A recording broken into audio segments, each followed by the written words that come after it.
Welcome to our channel math expert by Santosh ma'am. आज हम start करेंगे असाइनमेंट प्रॉब्लम का ही next topic.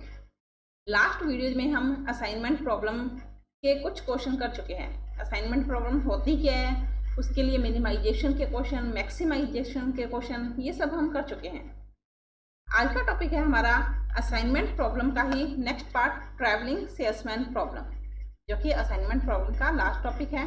Travelling salesman problem by name से आपको पता चल रहा होगा। ट्रैवलिंग सेल्समैन यानी अगर कोई सेल्समैन है जो ट्रैवल करके अपनी सेल करता है। ऐसा आप लोगों ने देखा भी होगा कि आप लोगों के शहर में भी सेल्समैन आते होंगे जो कि किसी दूसरे शहर से आते हैं और आपके शहर में आकर वो जो भी उन्हें सेलिंग करनी होती है वो सेल करते हैं। ठीक है, अब ट्रैवलिंग सेल्समैन प्रॉब्लम, तो जो सेल्समैन होता है, सेल्स पर्सन होता है, वो क्या चाहता है कि उसका प्रॉफिट मैक्सिमम हो, उसका जो खर्चा हो यानी उसका जो इन्वेस्टमेंट हो वो कम से कम हो और उसे प्रॉफिट ज़्यादा से ज़्यादा हो। तो इस टाइप की प्रॉब्लम को कैसे सॉल्व करेंगे? सिमिलर असाइनमेंट प्रॉब्लम के द्वारा ही इसे सॉल्व करना है। तो स्टार्ट करते हैं ट्रैवलिंग सेल्समैन प्रॉब्लम। अब इसे समझने के लिए हम एक सिंपल सा क्वेश्चन ले रहे हैं कि हमारे पास ए बी सी डी इस टाइप से एक मैट्रिक्स है। आपने नोट किया होगा कि अगर जब हमने अपनी लास्ट वीडियो में असाइनमेंट प्रॉब्लम के क्वेश्चन किए थे तो उन क्वेश्चन में हमारे पास अगर यहाँ पर ए बी सी डी है तो यहाँ पर 1 2 3 4 था। इट मीन्स जब हमने असाइनमेंट प्रॉब्लम के क्वेश्चन किए थे तो उन क्वेश्चन में हमारे पास क्या था कि हमें जॉब गिवन है, पर्सन गिवन है, तो किस पर्सन को कौन सी जॉब मिले। अब इसमें ऐसा तो नहीं होगा कि यहाँ पर भी जॉब आ जाए, यहाँ पर भी जॉब आ जाए, कि किस जॉब को कौन सी जॉब मिले, ऐसा तो कभी नहीं होगा ना। तो असाइनमेंट प्रॉब्लम के जब हमने क्वेश्चन किए थे तो या तो मशीन और जॉब था, पर्सन था, जॉब था, यानी जो वैल्यू हमारे पास इस टाइप से है, रो की फॉर्म, कॉलम की फॉर्म में है, वो वैल्यू रो की फॉर्म में नहीं थी। ठीक है ना। अब यहाँ पर ट्रैवलिंग सेल्समैन के क्वेश्चन में क्या होगा हमारे पास कि अगर यहाँ पर A B C D E है तो यहाँ पर भी A B C D E ही होगा।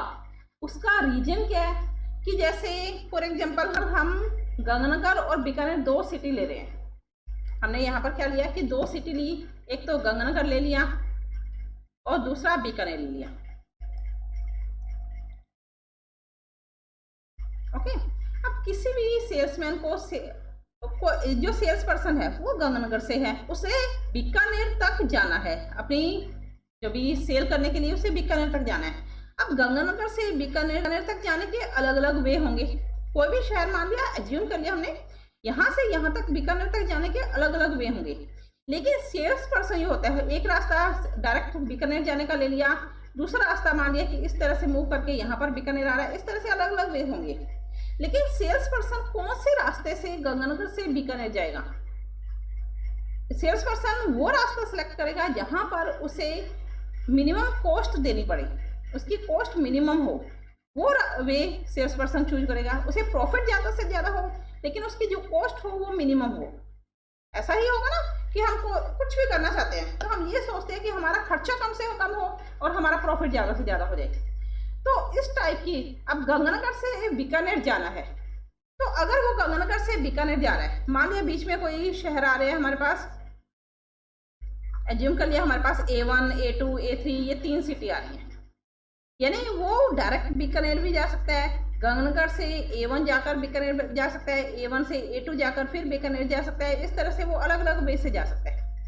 लेकिन जो रास्ते होंगे, अगर वो गंगानगर से A1 सिटी में गया तो A1 सिटी से ही वो आगे A2 में जाएगा। ऐसा तो नहीं है कि वो गंगानगर से A1 में चला गया लेकिन वो A1 से A2 ना जाके डायरेक्ट A2 से बीकानेर जा रहा है, उसे A1 से ही स्टार्ट करना पड़ेगा।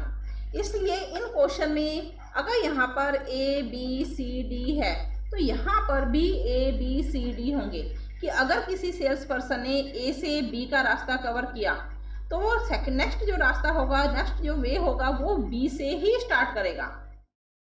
ठीक है, B से मान लिया वो C पर गया तो नेक्स्ट उसका जो वे होगा वो C से ही स्टार्ट होगा।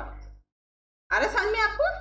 इसी वजह से यहाँ पर जो क्वेश्चन है वो A B C D इस टाइप से है। अब इस क्वेश्चन में एक और चीज है, यहाँ देखो डैश लगाए हुए, यहाँ पर डैश है, यहाँ पर डैश है, डैश। इसका रीजन भी है। डैश लगाने का रीजन क्या है? यहाँ पर अगेन मैं रिपीट कर देती हूँ कि अगर कोई पर्सन गंगानगर से बीकानेर जा रहा है, अब उसे सेल करने के लिए बीकानेर जाना है, तो ऐसा तो नहीं है कि वो गंगानगर से गंगानगर में ही जाएगा, या वो A1 सिटी में आ गया तो A1 सिटी में ही जाएगा। ट्रैवलिंग सेल्समैन यानी वो ट्रैवल करके आगे जा रहा है। तो यहाँ पर जो डैश लगाया हुआ है, उस डैश का मीन्स है कि सेल्स पर्सन का जो असाइनमेंट होगा वो A से A का नहीं होगा, B से B का नहीं होगा, C से C नहीं होगा। इसी तरह यानी जिस वे से वो ट्रैवल करना स्टार्ट करता है उसी वे पे वो नहीं करेगा, इसलिए यहाँ पर डैश लगाए हुए हैं। ओके, अब डैश इट मीन्स जब हम इसे सॉल्व करेंगे, अब हमें असाइनमेंट प्रॉब्लम को सॉल्व करना है, उसके लिए रो रिडक्शन कॉलम रिडक्शन होना चाहिए, तो यहाँ पर कोई ना कोई एलिमेंट होना चाहिए। तो डैश की जगह हम इन्फिनिटी भी लिख सकते हैं। अगर हमें डैश गिवन है तो डैश की जगह हम इन्फिनिटी लिख सकते हैं। इन्फिनिटी लिखने का मीन्स उसकी कॉस्ट क्या हो जाएगी, मैक्सिमम कॉस्ट हो जाएगी, और मैक्सिमम कॉस्ट होने का मीन्स वो उस रास्ते पे जाएगा ही नहीं। तो या तो डैश लगा रहने दो, या इसे इन्फिनिटी में आप कन्वर्ट कर सकते हो। ओके, मैं विद डैश के साथ ही इसे सॉल्व कर रही हूँ। अब क्वेश्चन को सॉल्व करने के लिए हमें रो रिडक्शन करना पड़ेगा, जो कि मैं आपको बता चुकी हूँ। फर्स्ट रो में मिनिमम एलिमेंट लेंगे 1, इस 1 को इस पूरी रो में से सब्ट्रैक्ट कर देंगे। तो देखो यहाँ पर क्या आएगा, डैश की जगह डैश, 2 - 1, 5 - 1, 7 - 1, 1 - 1। सेकेंड रो 6, 3, 8, 2, इसमें हम मिनिमम सेलेक्ट करें तो 2 है, 2 को पूरी रो में से सब्ट्रैक्ट कर देंगे। तो क्या आएगा, 6 - 2 डैश, 3 - 2, 8 - 2 और 2 - 2। इसी तरह से थर्ड रो हमारे पास क्या है, 8, 7, 4, 7, मिनिमम एलिमेंट 4 लिया, 4 को सब्ट्रैक्ट कर दिया, तो 4, 3 डैश, 0 एंड 3। इसी तरह से फोर्थ रो में मिनिमम एलिमेंट हमारे पास क्या होगा, 4 को सब्ट्रैक्ट किया तो 8, 0, 2 डैश 1, और लास्ट रो में मिनिमम एलिमेंट हमारे पास क्या है, 1 को अगर हम सब्ट्रैक्ट करें तो 0, 2, 1, 7 and dash. Okay, next step column reduction. Column reduction में हम रो रिडक्शन की मैट्रिक्स को लेंगे। फर्स्ट कॉलम में मिनिमम एलिमेंट 0 है, अगर मिनिमम एलिमेंट 0 है तो इस कॉलम में कोई चेंज नहीं होगा, डैश 4, 4, 8, 0। सेकेंड कॉलम में भी मिनिमम एलिमेंट 0 है तो कोई चेंज नहीं, 1, 3, 0, 2। थर्ड कॉलम में मिनिमम एलिमेंट 1 को अगर हम सब्ट्रैक्ट कर दें पूरे कॉलम से तो क्या आ जाएगा, 3, 0 डैश 1, 0। इस तरह फोर्थ कॉलम में मिनिमम एलिमेंट 0 और फिफ्थ में भी 0, तो फोर्थ और फिफ्थ कॉलम में कोई चेंज नहीं होगा, 6, 0, 6, 0, 0, 3 डैश 1 एंड 7 डैश। ओके, ये कॉलम रिडक्शन है। फर्स्ट स्टेप हमारा क्या था, जीरो असाइनमेंट। जीरो असाइनमेंट के लिए हमें क्या करना है, कॉलम रिडक्शन की मैट्रिक्स को एज इट इज उतार लेना है। तो कॉलम रिडक्शन की मैट्रिक्स हमारे पास क्या है,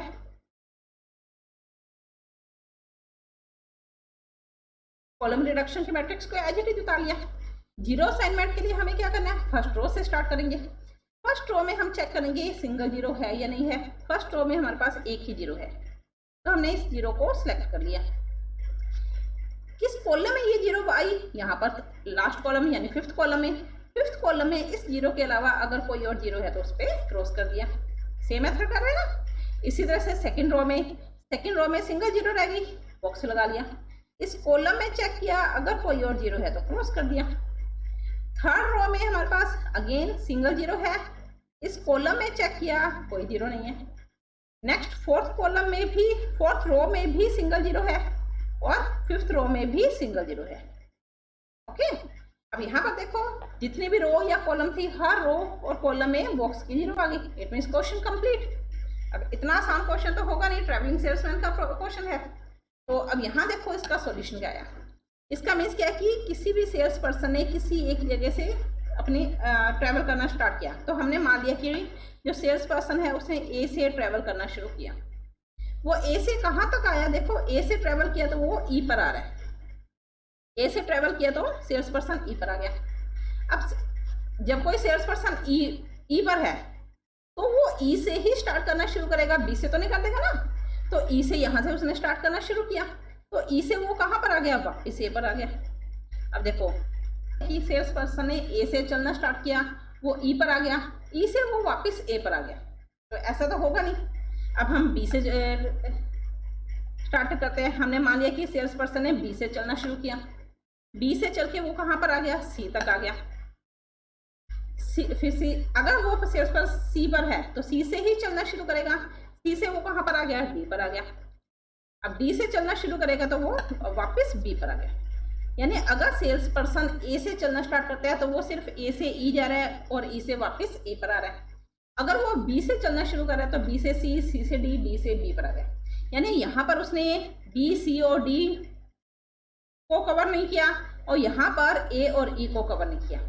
जो सॉल्यूशन आना चाहिए उसमें जितने वे हमें गिवन है वो सारे के सारे वे इंक्लूड होने चाहिए, जबकि हमारे पास दो कंडीशन आ रही है, दोनों ही कंडीशन में सारे के सारे वे इंक्लूड नहीं हो रहे।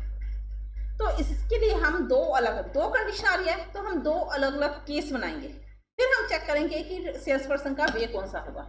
अब यहाँ पर दो केस बन रहे हैं ना, हम इसी मैट्रिक्स को, जीरो असाइनमेंट की मैट्रिक्स को दो बार लिखेंगे, यानी दो केस में करेंगे। तो देखो फर्स्ट और second case, first case second case, यानी जो हमारे पास जीरो असाइनमेंट की टेबल थी तो एज इट इज बना ली, या ये कह लो जो कॉलम रिडक्शन की टेबल थी उसे एज इट इज बना लिया। हमारे पास दो केस कौन कौन से आए थे, ए से ई का वे आया था और ई से वापस ए, तो हमें रिपीट नहीं करना।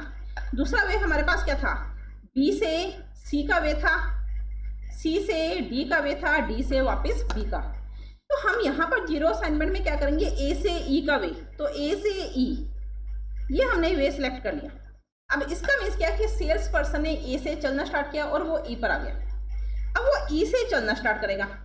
अब ई से चलेगा तो ये कन्फर्म है कि ई से ई नहीं जाएगा, ई से ए भी नहीं जाएगा, क्योंकि हमें सारे वे इंक्लूड करने जरूरी है। तो वो ई से ए नहीं जाएगा, ई से ई नहीं जाएगा। तो ई से सेल्स पर्सन के पास कौन सा वे बचा, बी, सी और डी। अब बी, सी और डी में जो भी मिनिमम एलिमेंट होगा, बी पर 2 है, सी में कॉस्ट 0 है, डी में 7 है, तो इनमें मिनिमम कॉस्ट क्या है, सी की कॉस्ट है। तो हम ई से वे सिलेक्ट कर लेंगे सी का, यानी हम कौन सा वे सिलेक्ट कर लेंगे, यहाँ पर सी का। अगर कोई सेल्स पर्सन ई से सी आ रहा है तो वो सी से ही आगे जाएगा, यानी सी से आगे जाएगा। अब सी से आगे कहाँ जाना है ये हमें सिलेक्ट करना है, लेकिन उससे पहले हम देखेंगे कि वो कहाँ नहीं जा सकता। सी से ए पर नहीं जा सकता, सी से सी पर नहीं जा सकता और सी से ई पर नहीं जा सकता, यानी इस रास्ते पर वो वापस नहीं जाएगा। तो अब कौन सा वे रह गया, बी और डी का, सी से बी का वे और डी का वे। इन दोनों में मिनिमम कॉस्ट किसकी है, डी की है, तो हम सी से डी का वे को सिलेक्ट कर लेंगे, यानी हमने इसे सिलेक्ट कर लिया। अब डी से वो कहाँ जा सकता है ये हमें सिलेक्ट करना है, लेकिन कहाँ नहीं जा सकता ये हम चेक कर लेंगे, अपने आप ये पता चल जाएगा। डी से ए पर नहीं जाएगा, डी से ए नहीं जाएगा, सी नहीं जाएगा, डी से डी जा ही नहीं सकता और ई नहीं जाएगा। तो हमारे पास एक ही रास्ता रह गया डी से बी का, यानी डी से सिलेक्ट कर लिया हमने बी को। अब बचा बी, बी से कहाँ जाएगा, अब देखो A B C D E सारे वे हो गए। जब भी कोई सेल्स पर्सन कहीं ट्रैवल करता है तो लास्ट में वो अपनी जगह पर तो वापस आएगा ना, तो बी से वो कहाँ पर आ गया, वापस ए पर आ गया। तो बी से ए पर, चाहे वहाँ मिनिमम वैल्यू है या नहीं है, लास्ट में तो उसे अपनी जगह पे आना ही पड़ेगा ना, तो बी से ए पर आ गया। अब जितने भी जीरो हमारे पास रह गई उसे क्रॉस कर दो। ओके, आगे समझ। अब नेक्स्ट पे आ जाते हैं। नेक्स्ट वे हमारे पास क्या था, बी से सी का वे था, बी से सी हमने सेलेक्ट कर लिया, सी से डी का वे था, ये भी हमने सेलेक्ट कर लिया।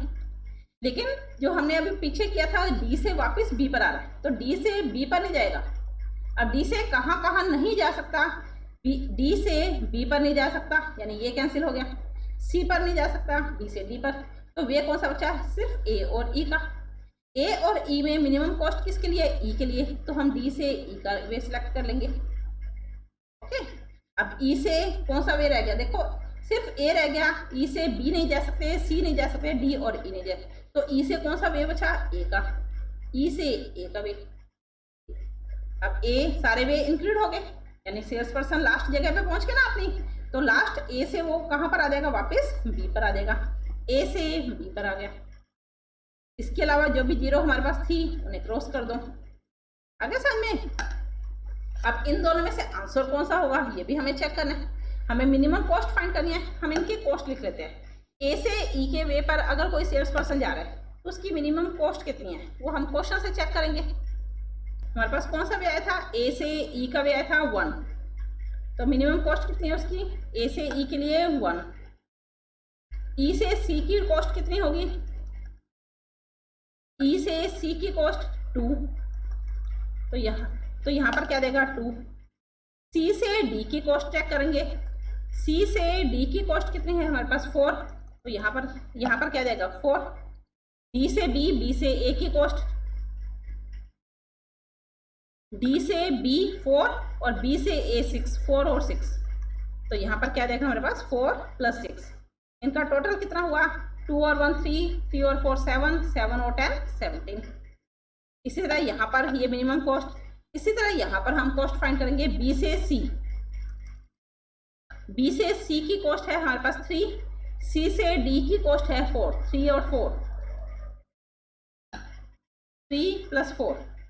डी से ई, ई से ए, डी से ई, ई से ए, यानी 5 और 1। अब ए से कौन सा भी रह गया था 2, तो 5 1 और 2, तो यहाँ पर क्या देगा 5 1 और 2। तो टोटल कॉस्ट कितनी हुई 3 और 4 7, 7 और 5 12, 12 और 1 13, 13 और 2 15।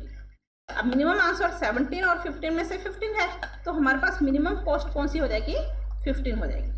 यानी जो ट्रैवलिंग से जो सेल्स पर्सन है वो कहाँ से कौन से वे से ट्रैवल करेगा, इस वे से वो ट्रैवल करेगा।